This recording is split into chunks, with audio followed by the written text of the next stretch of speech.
አሉ በርሽን ዘግተሽ ሙቀት ለመፍጠር የምታደርጋቸው እንትኖች በቆሎ መልበስ አሁን በዚህ እድሜ ድረስ በዝናብ ወክ ማድረግ ዝናብ ላይ እንደ ልጅነታችን ያቆረ ውሃ ላይ ቦጭረቅ ያያረጉ የከተማው ክረምት ዝግጅት ትጥቆላ ተዘጋጃለች ወንዞች ራሱ ሞልተው ብዙ አደጋ ይፈጠራል ንብረት እንደዚህ ደግሞ ሰዎችም ጭምር ህይወታቸውን የሚያጡበት አደጋ ይፈጠራል ቴክኒካሊ መኪኖቹን ጥሩ ካልሆኑ በዝናብ ወቅት አደጋ ይበከሰቱ እድል ከፍተኛ ነው አሁንም የመኪና አደጋ ሀገራችን ላይ በጣም አሳሳቢ በሚባል ደረጃ እየበዛ ባለበት ወቅት ደግሞ ክረምቱ ሲጨመር ጭጋግ ይመጣል ማየት አንችልም እንደውም ከቅርብ ጊዜ ወዲህ በጣም በተደጋጋሚ እየሰማን ነበር አይደለ የብዙ ሰዎችን ህይወት የቀጠፈው የጎፍ ማስታወስ ወባ ወረርሽኝ ክረምት አካባቢ የመከሰት እድሉ ከፍተኛ ነው በተለይ በዝቅተኛና ሞቃት አካባቢዎች የውሃ ያለባቸው የወንዞች ወይም ኩሬዎች እነዚህ ውሃ ያቆሩ አካባቢዎችን ስንመለከት ወላጅ ብቻ ያንን ተከታትሎ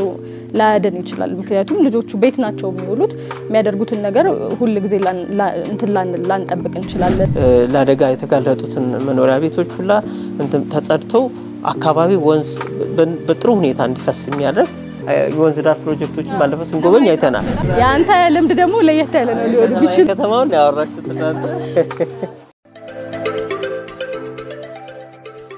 ሰላም ጤና ይስጥልን ወደ አድማጭ ተመልካቾቻችን እንደምን ቆይታችኋል ፋና ፖድካስት ወቅታዊ ዝግጅታችን ተጀምሯል በዛሬው ፋና ፖድካስት ወቅታዊ ዝግጅታችን ልናነሳ ያወደድነው እንግዲህ እንደሚታወቀው ክረምቱ መጣው ያለ ነው አንዳንድ አካባቢዎች ላይ ከባድም ይሁን ቀላል ዝናብ እየታየ ነው ይህንን ተከትሎ እንግዲህ የክረምቱ ወራት ምን አይነት አደጋዎችን ይዞብን ሊመጣ ይችላል እንዲሁም ደግሞ ምን አይነት ጥንቃቄዎች ማድረግ አለብን የሚለውንና እግረ መንገዳችንን የክረምት ትዝታዎቻችንን ልናወጋ እዚህ ስቱዲዮ እኔ ሄለን ታደሰ ከባልደረቦቼ ቴዎድሮስ ሳህልና በጸሎት መንገሻ ጋር ተገናኝተናል አብራችሁ እንድትቆዩ ያክብሮት ግብዣችን ነው በጺና ቴዲ እንኳን ደህና መጣችሁ እንግዲህ ቀደም ሲል እንዳነሳው የክረምቱ ወራት ኦሬዲ ጀምሯል ማለት እንችላለን አሁን ራሱ ስቱዲዮ ከመግባታችን በፊት ከባድ ዝናብ ነበርና አንደው እስቲ ወደ ጥንቃቄውና ወደ አደጋዎቹ ወይም ደግሞ በክረምት ወቅት ስለሚያጋጥሙን ነገሮች ከመግባታችን በፊት እስቲ ስለ ክረምት ስታስቡ እናንተ ምን ይሰማችኋል ወይም ክረምት ወይም ዝናብ ወቅት ሲመጣ ምንድነው ቀድሞ ትዝ የሚላችሁ ወይ ወደ አምሯችሁ የሚመጣው ከዛን ጀምር እንግዲህ ቀደም ወዳሉት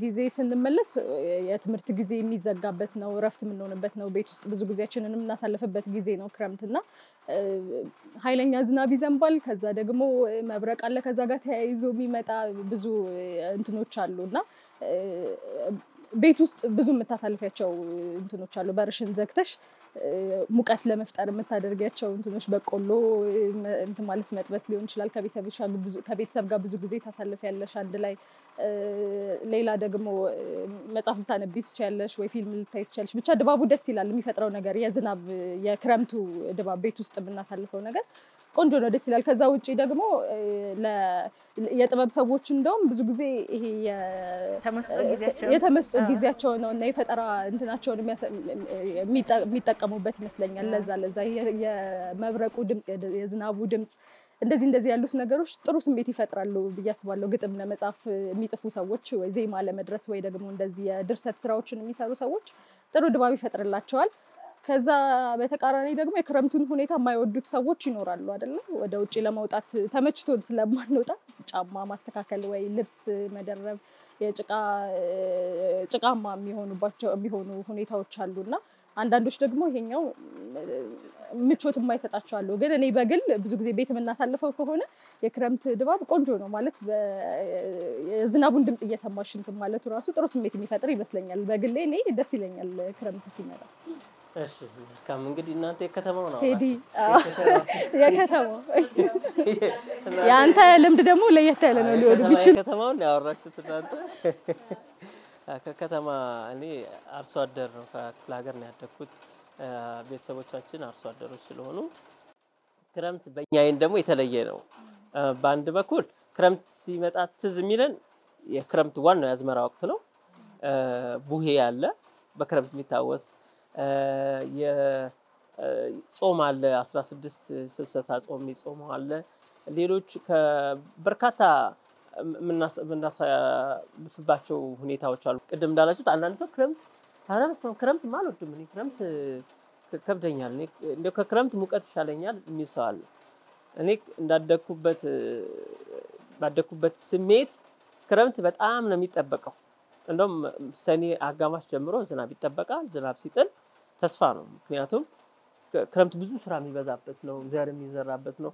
እኛ ደግሞ ብዙ ጊዜ ሀገራችን ኢኮኖሚ በግብርና ላይ ዝናብ ጠብቆ በሚዘራ ሰብል ላይ የተመሰረተ በመሆኑ እና በሌላ በኩል ደግሞ ያንዴ የተመረቱ እህል ለረጅም ጊዜ ማቆየት ያስቸግራል። በተለይ ጥራጥሬ ላይ ይነቅዛል፣ ብዙ ችግሮች አሉት እና ሰዎች ቶሎ ይሸጡና አመቱን ሙሉ የማይበቃቸው እህል ሊኖራቸው ይችላል እና ክረምቱ ዝናብ መጣሉ ለሚቀጥለው አመት ምርታቸው አስተማማኝ ነው።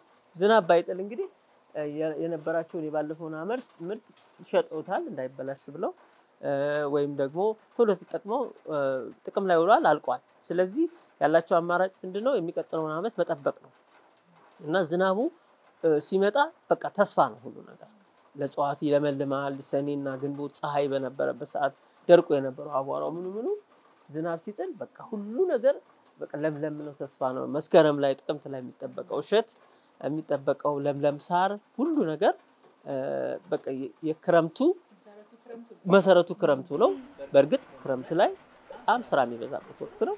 ቅዝቃዜ አለ፣ ጭቃ አለ፣ ዝናብ አለ፣ ከባድ ስራ አለ። እርሻ ይታረሳል፣ አረም ይታረማልና በአገር ቤት ትዝታው ይሄ ነው። ከባድም ሆኖ ግን የሚፈለግ የሚጠበቅ የሚወደድ የተስፋ ምልክት ነው ክረምት በጥሩ ሁኔታ ከጣለ ማለት ነው። ከተማው ይለያል ከእናንተ መጽሐፍ ማንበቡ። እኔም በበኩሌ በጣም ነው የምወደው ክረምትን። ያላቅም ምናልባት እንግዲህ የክረምትን ልጅም ስለሆንኩኝ ይሆናል፣ ወርሃ ሐምሌ የተወለድኩ ሰው ስለሆንኩ ይሆናል በጣም ነው ደስ የሚለኝ ክረምት። እንዲያውም አሁን በዚህ እድሜ ድረስ በዝናብ ወክ ማድረግ ዝናብ ላይ እንደ ልጅነታችን ያቆረ ውሃ ላይ ቦጭረቅ ያረጉ መሄዱና በጣም ደስ ይለኛል።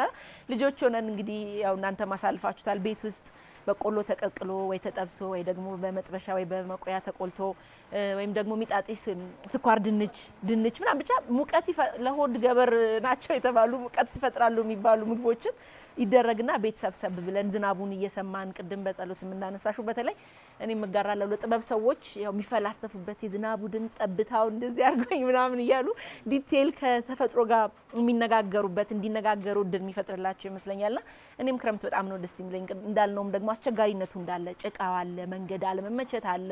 ለክረምት የሚሆን አልባሳት ላይ ኖረን ይችላል።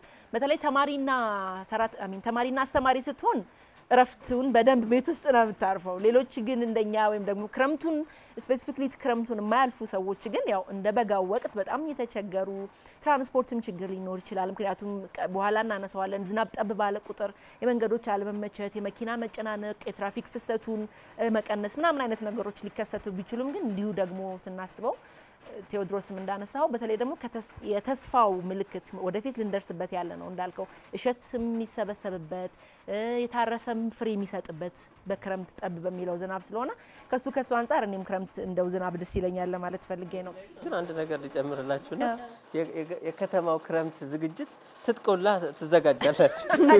ጫማ፣ ልብስ ቀደም ተብሎ ነገር አለ። ወደ ገበያ ጎራ ብለህ ከሆነ እንደውም የክረምት አልባሳት ይቀየራል። በቃ ከዚህ በፊት የምታገኛቸው ልብሶችና ጫማዎች አታገኙም። ክረምት ሲያስገበግብ ትጥቃችሁን ታስተካክላላችሁ። አገር ቤት ግን የትጥቅ ለውጥ የለም እንዳለ ነው። ስራ ላይ ነው ትኩረቱ። ኢንትረስቲንግ ነው።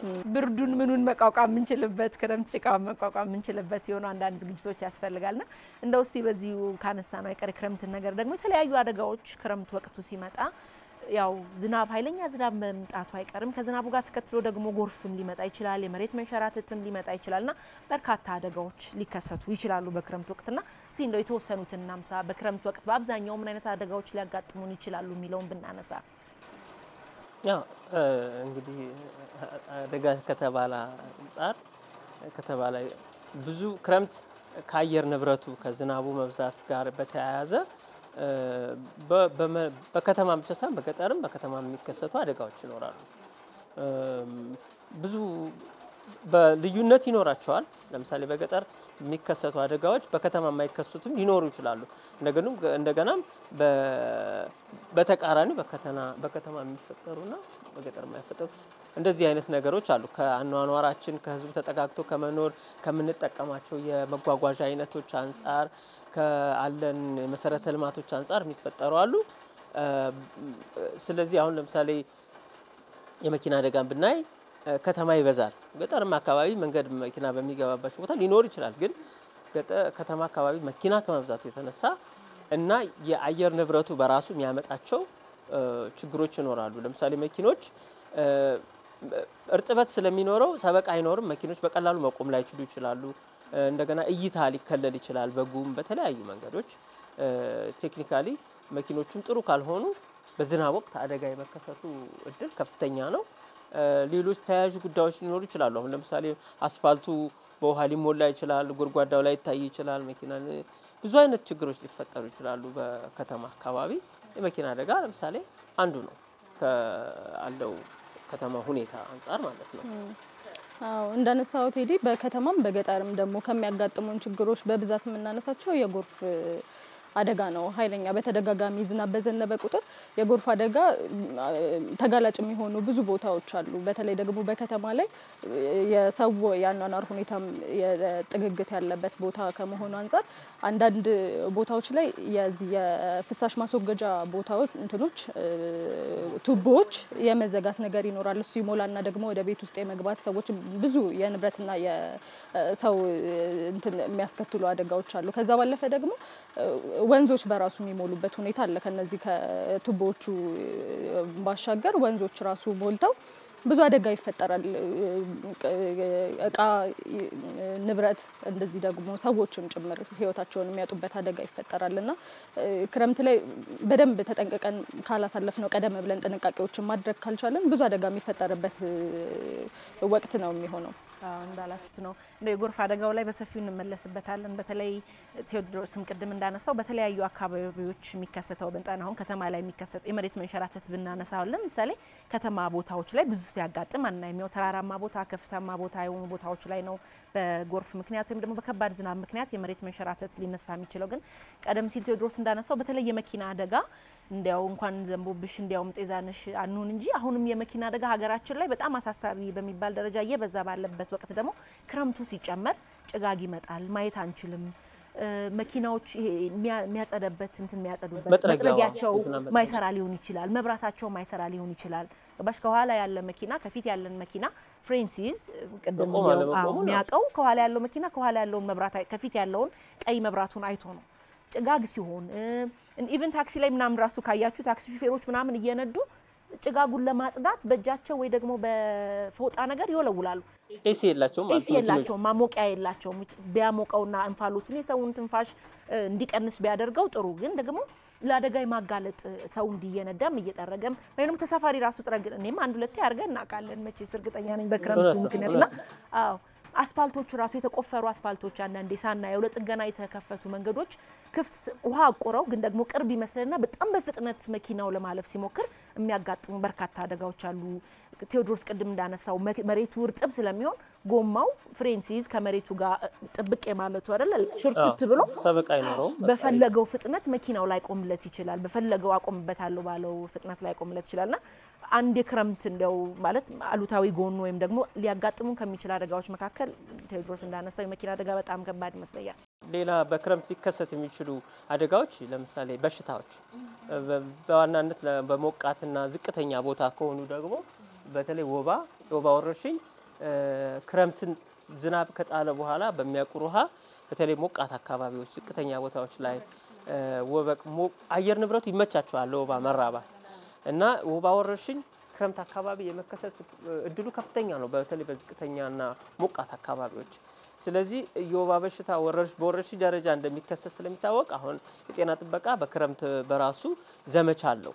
ይሄንን የግንዛቤ ማስጨበጫ እንደገና ደግሞ በሽታው ወረርሽኝ እንዳይከሰት የቅድመ መከላከል ስራዎች ለምሳሌ ፍሳሾችን ወይ የረጉ ውሃዎችን ቦይ ተፈጥሮላቸው እንዲደርቁ ማድረግ ማጽዳት አካባቢ አንዳንድ ቦታ ደግሞ የአጎበር ያልጋ አጎበር ሰዎች ራሳቸው እንዲከታከሉ ስርጭት ይደረጋል። የቅድመ መከላከል ስራዎች የዝግጅት ስራዎች ያካሂዳል። ጤና ጥበቃም በአካባቢ ያሉ የጤና ቢሮዎች ይሄ ስራ በትኩረት የሚሰራበት ነውና የወባ ወረርሽኝ አንዱ ነው። ሌሎችም አሉ። ለምሳሌ ከዚህ ጋር ተያይዘው የሚከሰቱ ሌሎች በሽታዎችም ሊኖሩ ይችላሉ። ለምሳሌ በክረምት ውሃ በመበከል ወይ ደግሞ ምግብ በመበከል የሚከሰቱ በሽታዎችም ሊኖሩ ይችላሉ። ከዚህ በተጨማሪ አየር ንብረቱ በራሱ ሰዎች ቅዝቃዜ አለርጂክ የሆኑ ሰዎች ደግሞ ቅዝቃዜ የማይመቻቸው ሰዎች ሳይነስ ሊነሳባቸው ይችላል፣ አለርጂያቸው ሊነሳ ይችላል፣ አስም ሊነሳባቸው ይችላል። እነዚህ ነገሮች ክረምት ሊከሰቱ የሚችሉ ነገሮች ናቸው። ከቅዝቃዜው ጋርና የአየር ንብረቱ መለዋወጥ እንደገና ደግሞ የአካባቢውም ጠረን ይለወጣል። የነዚህ የተለያዩ ሽታዎች አለርጂ ያለባቸው ሰዎች እንዳልከው በተለይ ደግሞ አስም ላይና ሳይነስ ላይ በጣም ብዙ ይቸገራሉ። እንግዲህ በዚህ እንትን ቀጥለን ምን ጥንቃቄ ማድረግ እንደሚኖርብን እናወራበታለን። ግን አንዱ የሚፈጥረው የክረምቱ እንትን አደጋ እነዚህ ናቸው።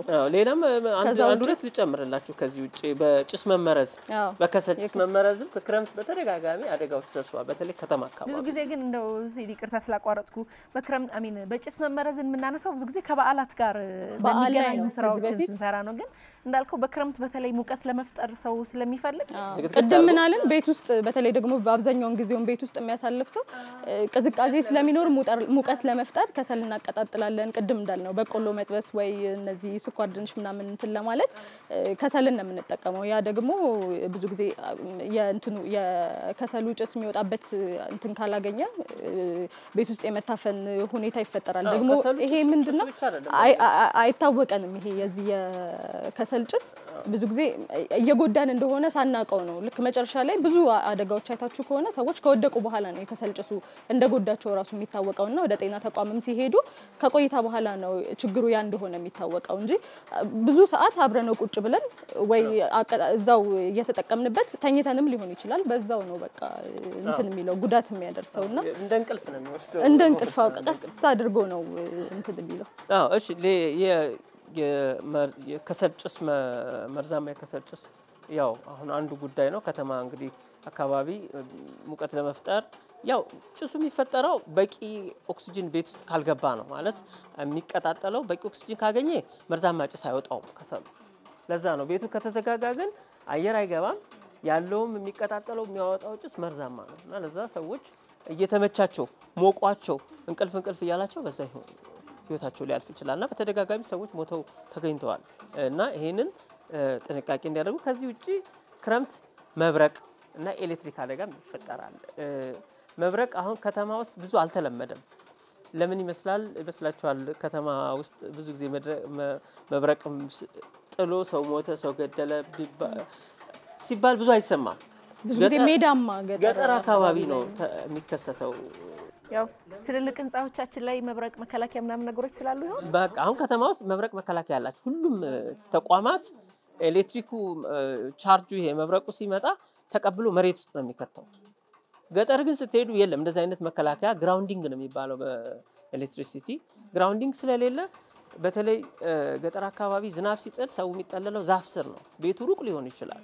ዛፍ ስር ስትጠለይ ዛፍ በጣም በተደጋጋሚ አደጋ የሚደርስበት የመብረቅ አደጋ ዛፍ ላይ ነው። እንጨት ላይ፣ ዛፍ ላይ፣ ከብቶች ላይ፣ ሰዎች ላይ ተደጋጋሚ ጊዜ ይከሰታል። ያ ምንድነው?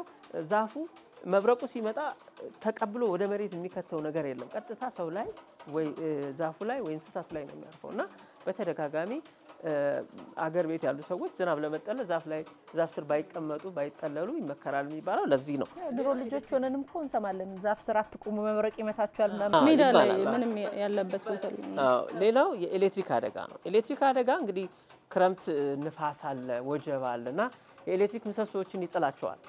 መሬቱ እርጥብ ከሆነ ዝናብ ካለው ኤሌክትሪኩ መሬት ሲነካ በአካባቢ ሰው ካለ ይገላል ሰው። እኔ ልጅ ሆኜ አንድ ማስታውሰው ታሪክ አለ። 6ኛ ክፍል ሆኜ ይመስለኛልና የማታ ተማሪዎች ተምረው ሲመጡ 2 ሰዓት አካባቢ ከባድ ዝናብ ይጥላል እና የኤሌክትሪኩን ምሰሶ ጥሎት መሬት ላይ ውሃ ያለበት ቦታ ላይ ነክቶታልና ልጆቹ ያንን በጭቃው ላይ በውሃው ላይ ሲራመዱ 5 ሰው ሞቷል። እና የኤሌክትሪክ አደጋ ሰዎች ሳያውቁት ማታ ሲሄዱ አካባቢያቸው ላይ ገመድ ወድቆ ሊሆን ይችላል ወይ ፖል ወድቆ ሊሆን ይችላል። አደጋ ሊደርስ ይችላል ከንፋስ ጋር በተያያዘና እነኚህ በክረምት ወቅት ሊከሰቱ የሚችሉ ዋና አደጋዎች ናቸው። የመሬት መንሸራተትም አንዱ ነው። የመሬት መንሸራተት ብዙ ጊዜ ቅድም እንዳላችሁት በከተማ ውስጥ ላይ ያጋጥም ይችላል። የምናየው ወጣ ባሉ አካባቢዎች በገጠራማው አካባቢ ነው ብዙ ጊዜ የሚንሸራተቱት ተራራማ አካባቢዎች ናቸውና እንደውም ከቅርብ ጊዜ ወዲህ በጣም በተደጋጋሚ እየሰማን ነበር አይደለ? የብዙ ሰዎችን ህይወት የቀጠፈው የጋሞ ጎፋውን እንትን ማስታወስ እንችላለን። ከዛ ውጭም ሌሎች ቦታዎች ላይ እንደዚህ አይነት አደጋዎች ይፈጠራሉና ቀደም ብለን ያ አካባቢ አደጋ ስጋት እንዳለበት የምናውቅ ከሆነ ቀደም ብለን ጥንቃቄ ማድረግ ብንችል ቆንጆ ነው። ምክንያቱም አንዳንድ የነዚህ የመሬት መንሸራተት የሚያጋጥማቸው ቦታዎች የተወሰነ ምልክት ሊያሳዩ ይችላሉ። ለምሳሌ መሬቱ ባልተለመደ ሁኔታ የመሰንጠቅ ሁኔታ ልናይበት እንችላለን እዛ አካባቢ ላይ ወይ ደግሞ ቤት ከሆነ ያለው ወይ ዛፍ ከሆነ ያለው ዛፉ በተወሰነ መንገድ ሊያዘምም ይችላል። የመንሸራተት አዝማሚያ ያለው ቦታ ላይ እንደዚህ አይነት ምልክቶችን ልናይ እንችላለን። ወይ ደግሞ ያፈሩ ሁኔታ ወይ ደግሞ ከተራራማ ቦታ ላይ ነው አይደለ ይንሸራተታል ያለው አፈር እየወደቀ ወይ ድንጋዮች ሲንከባለሉ ምናምን ልናይ እንችላለን እና ይሄንን ቀድመን ተረድተን ከዛ አካባቢ ወይ ራሳችንን ማግለል ነው ወይ ደግሞ ለሚመለከተው አካል ጥቆማ መስጠት ይኖርብናል አደጋው ከመፈጠሩ በፊት። የቅድመ ጥንቃቄው ነገር በጣም ወሳኝ ነው። በሁሉም መልኩ ቅድመ ጥንቃቄ ያስፈልጋል። ጎርፍም ቢሆን ዝናብ በሚጥልበት ሰዓት መሬት መንሸራተቱም ቢሆን ቦታው በራሱ ተራራ ከፍታ ቦታ ከሆነ ነው የሚንሸራተተው። ሜዳ ከሆነ ላይንሸራተተው። ስለዚህ ተራራማ ቦታ ላይ ያሉ ከተሞችም ቢሆን እኮ ከተራራ ላይ ስር ያሉ ብዙ ከተሞች አደጋ ሊደርስባቸው ይችላል። የመሬት አቀማመጣቸው ከፍተኛ ቦታ ላይ የሆኑ ቤቶችም ይሰራሉ። እና አፈር ሁኔታ የአካባቢ ሁኔታ ምልክቶቹ ሊታወቁ ይችላሉ። እነዚህ አካባቢ የአደጋ መከላከል ተቋማት ቅድመ መከላከል ስራ መጠንቀቅ ነው። መጀመሪያ አካባቢውን ማጥናት የተፈጥሮ ነገር ስለሆነ እኮ እኛ በራሳችን ምን መልሰው ነገር አይደለም። ማስቆም ላንችል እንችላለን፣ ግን ራሳችንን መዘጋጀት አደጋውን ለመከላከል ለመቀነስ ብዙ ነገር ያግዛል። ለምሳሌ ተደጋጋሚ የሚያጠቃቸው አካባቢዎችን ቀድሞ ዝግጅት ቶሎ ምላሽ ለመስጠት ምልክት ሲታይ ሰዎችን ወደ ሌላ ቦታ ለማዛወር ሊሆን ይችላል። እንደዚህ አይነት ነገሮችን ማዘጋጀት ያስፈልጋል ብዬ እገምታለሁ።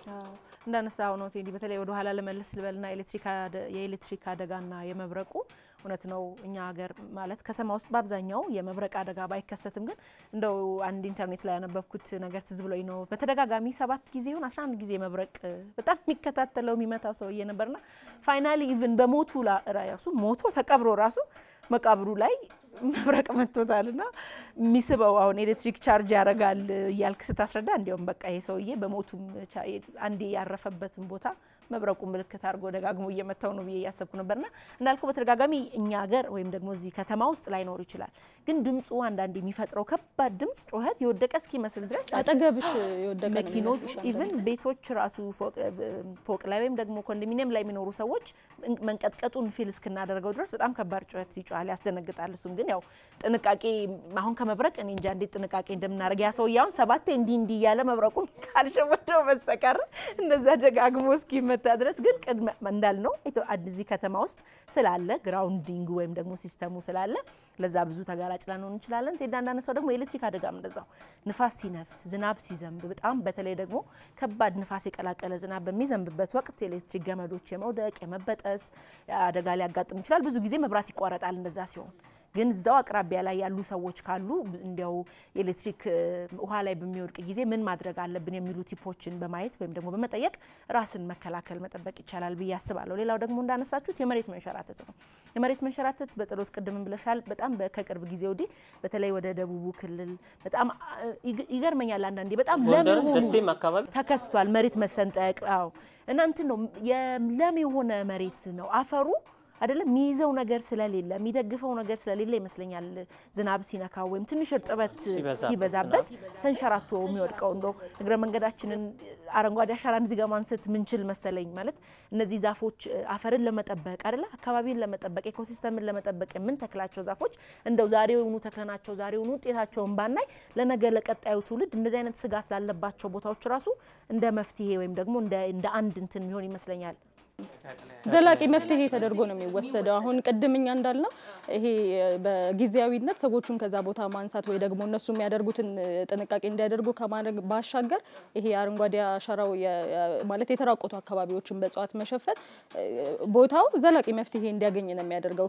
ከዛ በኋላ የመሬት መንሸራተቱ ላያጋጥም ይችላል። ከዛ በተጨማሪ እንዳልሹ ሄሉ በዚሁ ላይ ለመጨመር የዚህ እጽዋቶችን የመትከልና አረንጓዴ አሻራን የማስፋፋቱ ነገር ነገር ቢጠቅመን ለወንዝ ሙላቶች በራሱ ወንዞች ብዙ ጊዜ ሞልተው ወደ አልተፈለጉ ቦታዎች የሚሄዱት ደለል እየሞላቸው ነው የተለያየ አፈር የተለያዩ ቆሻሻዎች እንትን ይያሉ ነው እዛ ውስጥና በተከልን ቁጥር አፈሩን መያዝ እንችላለን የአፈር መሸርሸርን መቀነስ እንችላለን ስለዚህ ይሄ ላንድ ነገር ብቻ አስበን አይደለም አረንጓዴ አሻራ የምናደርገውና ይሄ የእጽዋት መትከልና ችግኝ መትከላችን ብዙ ጠቀሜታ ይኖራል ከዚህ ከክረምት አደጋዎች ጋር በተያያዘ ራሱ ማለት እንዳልነው ነው ከመሬት መንሸራተት ልንጠበቅ የምንችለው ያው አካባቢ ላይ ስጋት ያለባቸው ተብሎ የሚለዩ ቦታዎች ይኖራሉ መንግስትም የአካባቢው ባለስልጣናትም እርግጠኛ ነኝ ይሄ ቦታ በዚህ ምክንያት የመሬት መንሸራተት አደጋ ላይ ያጋጥመው ስለሚችሉ ነዋሪዎችን ሙቭ ማድረግ እንዲሁም ደግሞ የተለያዩ የእርከን ስራዎችን ወይም ደግሞ ሊያቆሟቸው ይችላሉ ተብሎ የታሰቡ ነገሮችን የማድረግ ተግባር ይከናወናልና በአካባቢ ባለስልጣናት ወይም ደግሞ በመንግስት የሚሰጡ ማስጠንቀቂያዎችንና መመሪያዎችን መከተል አንድ ከመሬት መንሸራተት ከሚመጣ አደጋ ራስን ለመጠበቅ እንደ አንድ መፍትሄ ይሆናል ብለን ማስቀመጥ እንችላለን መልካም ሌላ እንደ ቅድመ ጥንቃቄ ምክር ሐሳብ ለመስጠት የምፈልገው በመኪና አደጋ ጋር በተያያዘ ነው ክረምት ላይ በሚፈጠሩ የመኪና አደጋዎች እንግዲህ መኪኖች አደጋ የሚያደርሱት በአዘቦት ቀን በክረምት ባልሆነ ቀንም የተሽከርካሪው ቴክኒክ ችግር ያሽከርካሪው ችግር ወይም ደግሞ ያሽከርካሪ ስህተት እና የቦታ የተፈጥሮ ሁኔታ ነው እንግዲህ ተፈጥሮ ስንል አሁን ቅድም ዝናቡ አንዱ ነው የመሬቱ አቀማመጥ ሌላው ነው እንደዚህ አይነት ነገሮች አሉ ከክረምት ጋር ተያይዞ የሚፈጠሩ አደጋዎች በዋናነት ቅድም አንስተናቸዋል መፍትሄዎቹን ደግሞ ችግሩ ከታወቀ የመፍትሄው ግማሽ ተገኝቷል ማለት ነው ለምሳሌ ርቀትን ጠብቆ ማሽከርከር መኪኖችን የሚያስፈልጋቸውን እድሳት ለምሳሌ ጎማው ካለቀ ጎማ መቀየር አለበት የዝናብ መጥረጊያዎች መስተካከል አለባቸው በደንብ መጥረግ አለባቸው በየቀኑ ታክሲ ውስጥ ስንገባ የምናያቸው ነገሮች ምንድነው መጥረጊያቸው አይሰራም ቅድም እንዳላችሁ ኤሲዎቻቸው አይሰሩም እና ለይታን የሚጋርዱ መኪኖቻችን በፍጥነት ላይ ሆነው ፍሬን ሲይዙ ሹፌሮች በሚፈልጉት ቦታ አይቆምላቸውም የማይቆምበት ምክንያት ቀደም እንዳልነው አንድም መኪናው ጎማው ሊሆን ይችላል ሁለተኛ መሬቱ እርጥብ ስለሆነ ሰበቃ ወይም ደግሞ ፍሪክሽን ስለማይኖረው በፈለግነው ቦታ አይቆም ተንሸራቶ አደጋ ያደርሳል ስለዚህ በማሽከርከር ወቅት ርቀትን መጠበቅ በጥንቃቄና ቀስ ብሎ ማሽከርከር የመኪኖቻችን ቴክኒካል ብቃታቸውን ማሟላት የመሳሰሉት ነገሮች በጣም አስፈላጊ ናቸው ብዬ አስተያየት እሰጣለሁ በሌላ በኩል ክረምት አካባቢ በዋና ሰዎች በተለይ ልጆች ክረምት ትምህርት ቤት ስለሚዘጋ ልጆች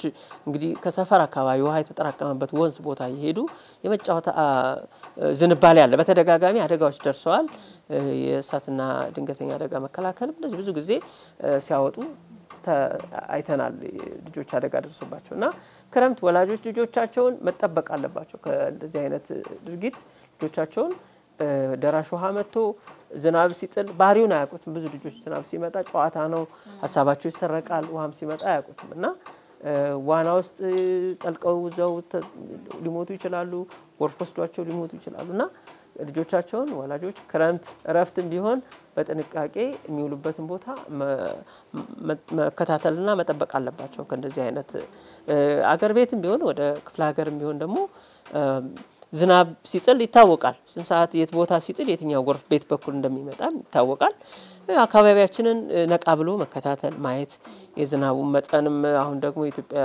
ሜቴሮሎጂ አገልግሎት በራሱ የሚሰጣቸው ትንበያዎች አሉ ትንበያዎቹን ተከትሎ መንግስት የሚያደርገው ዝግጅት ይኖራል በዚህ አካባቢ ከባድ ዝናብ ይጥላል በዚህ ጋር ቀላል ይባላል እንግዲህ ዝናቡን አቅጣጫ ያያዩ አጠቃላይ ሀገራዊ ክልላዊ ሊሆን ይችላል አካባቢያዊ ዝግጅት እንዲደረግ ይመከራል ማለት ነው ክረምት ወቅት እዚህ ላይ የዚህ ህፃናትና ታዳጊዎች ላይ ያነሳው ላይ ወላጆች ብቻ አይደለም ኃላፊነት ያለባቸው በያስባለው ምክንያቱም አካባቢው ላይ ያሉ ሰዎች በሙሉ ይሄንን እንትን ማለት አለባቸው እነዚህ የውሃ ያለባቸው የወንዞች ወይም ኩሬዎች እነዚህ ውሃ ያቆሩ አካባቢዎችን ስንመለከት ወላጅ ብቻ ያንን ተከታትሎ ላያደን ይችላል ምክንያቱም ልጆቹ ቤት ናቸው የሚውሉት የሚያደርጉትን ነገር ሁሉ ጊዜ እንትን ላንጠብቅ እንችላለን ግን በአካባቢው የሚኖሩ ሰዎች ማንኛውም አይነት ልጅ እዛ አካባቢ ካሉ መቆጣጠር አለባቸው በያስባለው በቃ መድረስ የለባቸውም አሁን እንዳልከው በገጠሩ አካባቢ የትኛው ውሃ በየትኛው ጋር እንደሚሄድ ልናቅ እንችላለን የት እንደዘነበ ወዴት ሊመጣ እንደሚችል ሰው ሊያቅ ይችላል ከተማ ላይ ግን እንደዚህ አይደለም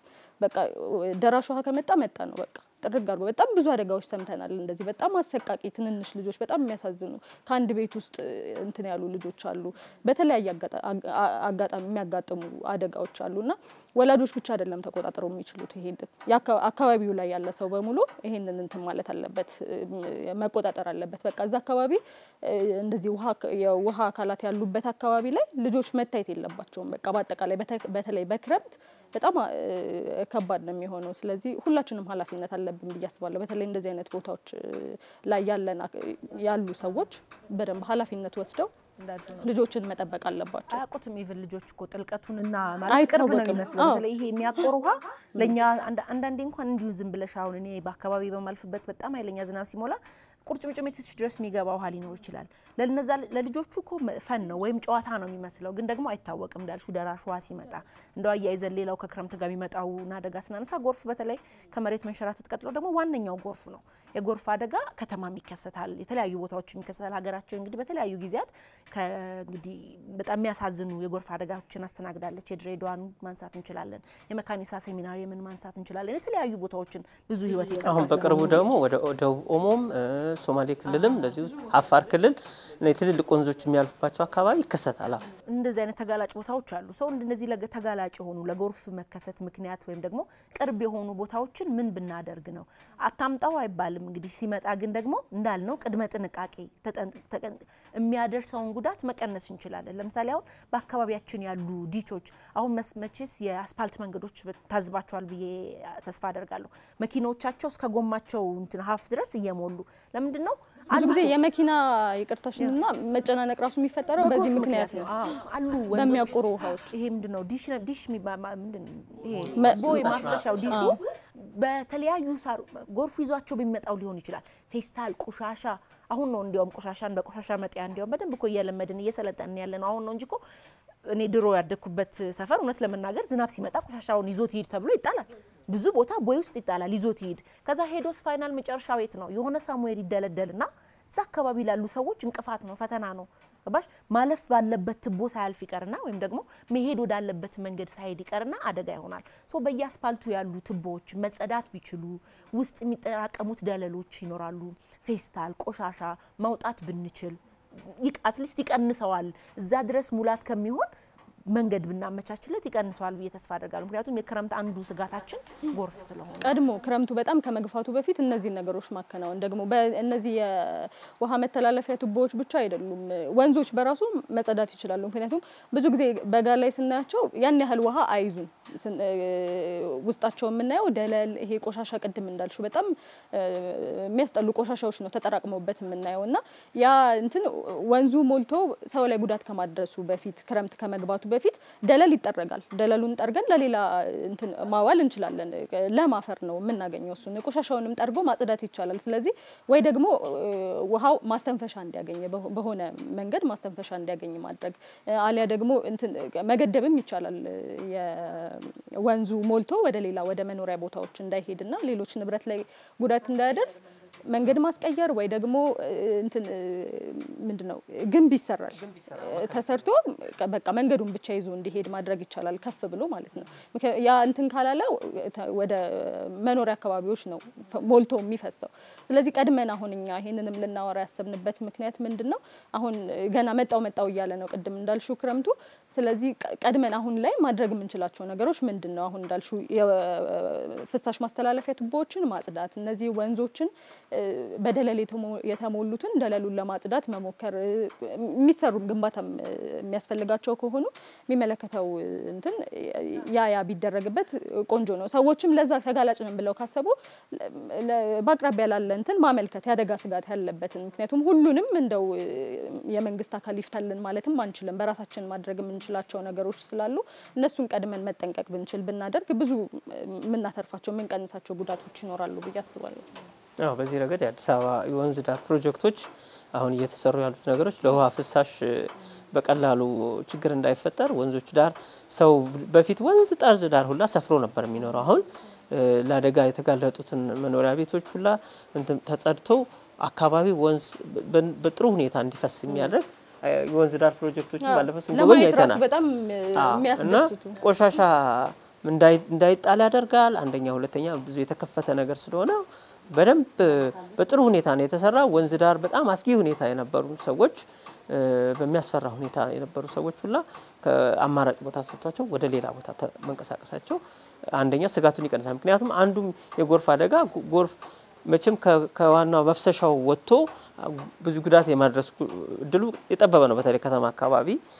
ምክንያቱም ብዙ ሰው ወንዝ ዳር በህገወጥ የሰፈረ አለ። በጨረቃ ቤት በብዛት የሚገኙት ወንዝ ዳር ነው፣ ጎድጓዳ ቦታዎች ነውና በተደጋጋሚ ጉዳት የደረሰባቸው እነዚህ ሰዎች ናቸውና በአንድ በኩል እሱም ጥሩ የወንዝ ዳር ፕሮጀክቶቹ አዲስ አበባ የሚከሰተውን ቢያንስ በአዲስ አበባ አካባቢ ያለው ተሞክሮ በጥሩ ሁኔታ እየሄደ ይመስለኛል። ለክረምቱ በተለይ ከተማ መሀል አካባቢ ፍሳሽ ብዙ ያን ያክል የሚያስቸግር አይመስለኝም።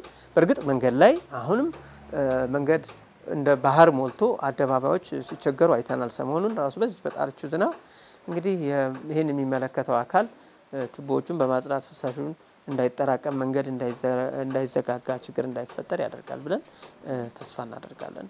አዎ እንዳንሰኑ ነው የሚመለከተው አካል እኔም አንቺም እናንተም ስለሆነን በተለይ ደግሞ በአካባቢያችን ላይ እንደው ቴዲ ስታነሳ ብዙ ስጋት ላይሆን ይችላል። ግን ደግሞ በተለይ ይሄ ቱቦ የሚያልፉ እኔ በጣም አስተዋሳለሁ ያደኩበት ሰፈር እንዲ ቱቦ ትንሽዬ ነው የሚያልፈውና ትልቅ ቴሌቪዥን ያንከባለለ ይዞ ሲሄድ ከላይ እንዳለ ጠራርጎ የቤት እቃ ምንድነው እንዳልኩ ነው እዛ ቱቦ ውስጥ ቆሻሻ ይጣል ነበር። አንዳንድ አካባቢዎች ደግሞ ምን ያደርጋሉ የሽንት ቤት ፍሳሽ መተላለፊያውን ከውሃ እንዲ ከቱቦ ፍሳሽ መተላለፊያ ጋር ማገናኘት ለነሱ ጽዳት ነው የሚመስለው ግን አይደለም። እንዳልኩት በኋላ ሪስኩ የሚመጣው ያንን ሁላ ቆሻሻ ጠራርጎ አንድ ወንዝ ጋር ወይ ደግሞ ሊሄድ በሚገባው መንገድ እንዳይሄድ ድልድዮች እንዲሰበሩ ሊያደርግ ይችላል። ድልድዮች መተላለፊያ እንዲደፈን ሊያደርግ ይችላል። ሶ እንደዛ ከሚሆን እኔ አንቺ የምንኖርበት አካባቢ አሁን እንዳልነው ክረምቱ በጣም ሳይብስ ስፔሻሊ ሐምሌ ወርና ነሐሴ ወር ክረምቱ እየባሰ ዝናቡም እየጨመረ ስለሚሄድ እንደዛ ከመሆኑ በፊት ማጽዳት ለጥገና የተቆፈሩ መንገዶችን ወይም ደግሞ የሚመለከተው አካል እንዲያየው አድርጎ ቶሎ ማስጨረስ እንዲሁም ደግሞ ቀደም ቴዎድሮስ አንስቶታል በሜትሮሎጂ ኢንስቲትዩት የሚሰጡ መረጃዎችን በአግባቡ ወስዶ ጥንቃቄ ማድረግ እነዚህ ነገሮች ማድረግ እንግዲህ ክረምቱ ሊያደርስብን ካለው ጉዳት ቅድመ ጥንቃቄ ማድረግ እንችላለን ብዬ አስባለሁ። ከጎርፉም ባለፈ ደግሞ ቅድም ያነሳናቸውን አደጋዎች ቀደም ብለን መጠንቀቅ የምንችላቸው ቢሆን ለምሳሌ የከሰል ጭሱን አየር እንዲገባ ማድረግ ቅድም ቴዲ ታነሳ እንደነበረው አየር እንዲያገኝ ማድረግ እንደው ከሰል አንጠቀም ማለት አንችልም የግድ ያስፈልገናል ለማሟሟቅ ብዙ ነገሮችን እንሰራበታለን ግን አየር እንዲገባ ማድረግ በተለይ ደግሞ ማታ አካባቢ ላይ የምንጠቀም ከሆነ በፍጹም ቤት ውስጥ ከሰል እያለ ዘግቶ አለመተኛት ቤት ውስጥ ማናፈስ አለብን አየር እንዲገባ ማድረግ። ከዛ ውጪ የመተንፈሻ አካል ችግሮች የሚያጋጥሙን እነዚህ በሽታ ምናምን የሚገጥሙንን ችግሮች ደግሞ እንደው ማስክን በማድረግ ምናምን ብንጠነቀቃቸው ቤት ውስጥ ምን እንደሚደረገው ክረምቷን ለማለፍ እንደምናደርገው ትኩስ ነገር በመውሰድ ትኩስ ነገር ሕክምና ቦታ በመሄድ ራሳችንን ቴኬር ማድረግ መጠበቅ ብንችል መልካም ነው ብለን ለማንሳት ነው። ጥንቃቄ ነው። ጥንቃቄ አይለያችሁ። እንግዲህ ክረምቱንም ኢንጆይ የሚያደርጉ ረፍት ላይ የሚያሉ ሰዎች የተለያዩ ነገር ሊሰሩበት የሚያቀዱ ሰዎች ይኖራሉ። እንዳቀዱበት ክረምቱ የሚሳካላቸው ወይም ደግሞ ያሰቡትን የሚያደርጉበት እንዲሆኑ እንመኛለን። እኛ እንግዲህ ስራ ላይ ነው የምንሆነው ረፍት እንደተማሪ እንደ ልጅነታችን ልክ ሰኔ 30 ሰርቲፊኬት ከተቀበልን በኋላ ጥቅልል ብሎ ለመተኛት ምናምን ነገር ቢሆን ግን ይሁን ስራ ላይ ሆነን እንግዲህ ለህዝብ ይሄም ለየት ያለ ድባብ ይኖራል። እውነት ነው። ስራ ሆነን ደግሞ ውጭ ያለውን ድባብ መመልከት ቅድም እንግዲህ አሁን ለመቅረጽ ራሱ ስቱዲዮ ስንገባ ዝናቡ ረጅም ሰዓት እየዘነበ ነበርና እንግዲህ ክረምቱ በደንብ እየተባባሰ ነው። ብዙ እቅድ ያላችሁ ሰዎች በክረምቱ ልታደርጉ የምትፈልጉትን ነገር የምታረጉበት የምታሳኩበት እንዲሆንላችሁ እንመኛለን። እናጠቃላለን። ወደ ተመልካቾቻችን እንግዲህ እንደተከታተላችሁት የክረምቱ ወራት መግባቱን ተከትሎ በክረምቱ ወቅት ሊያጋጥሙን ስለሚችሉን አደጋዎችና ማድረግ ስላለብን ጥንቃቄዎች ተወያይተናል። እኔ ሄለን ታደሰ፣ ቴዎድሮስ ሳህለና በጸሎት መንገሻ አብረናችሁ ነበርን። ጊዜያችሁን ስለሰጣችሁ እናመሰግናለን። ሰላም።